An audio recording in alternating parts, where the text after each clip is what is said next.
Povestea Arhivatorul a început în anul 2015 din dorința de a oferi companiilor care se confruntă cu probleme în gestionarea documentelor soluții personalizate și profesionale, astfel încât acestea să beneficieze de siguranță și de accesibilitate sporită. În echipa Arhivatorul ne dedicăm unor soluții complete de management al documentelor în 4 pași.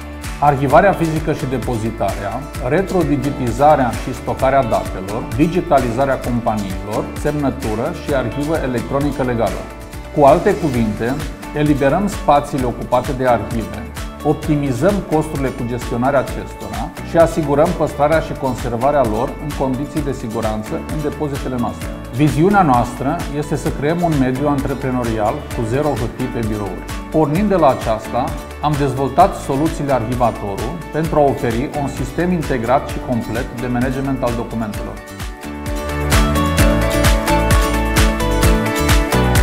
Pentru noi, arhivele nu sunt o problemă.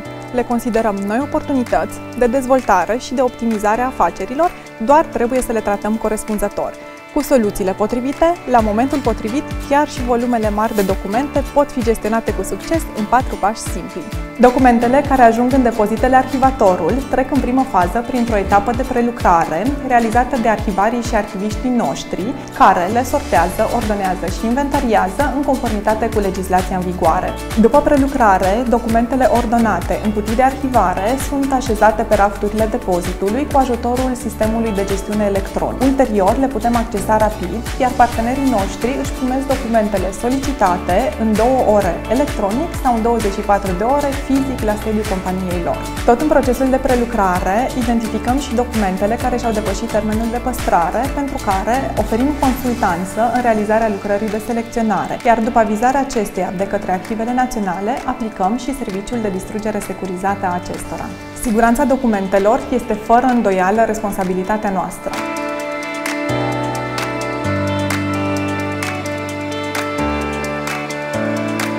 Retrodigitizarea este operațiunea care, prin scanarea documentelor, permite acces rapid și ușor la documente, oriunde și oricând, cu condiția de a avea acces la internet. Astfel, se eficientizează și munca cu documentele, se elimină și riscul de degradare a acestora.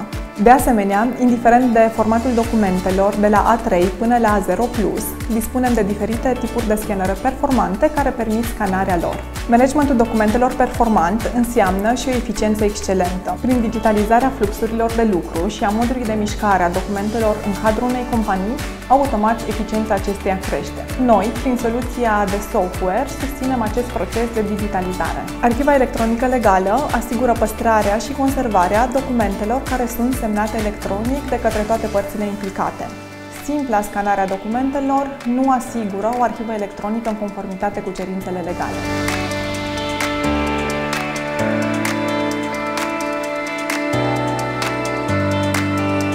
Credem cu tărie că istoria, ascunsă în documentele create, merită să fie păstrată în siguranță. Indiferent unde se află afacerea ta pe teritoriul României și îți dorești să găsești soluții eficiente de managementul documentelor, apelează cu încredere la specialiști.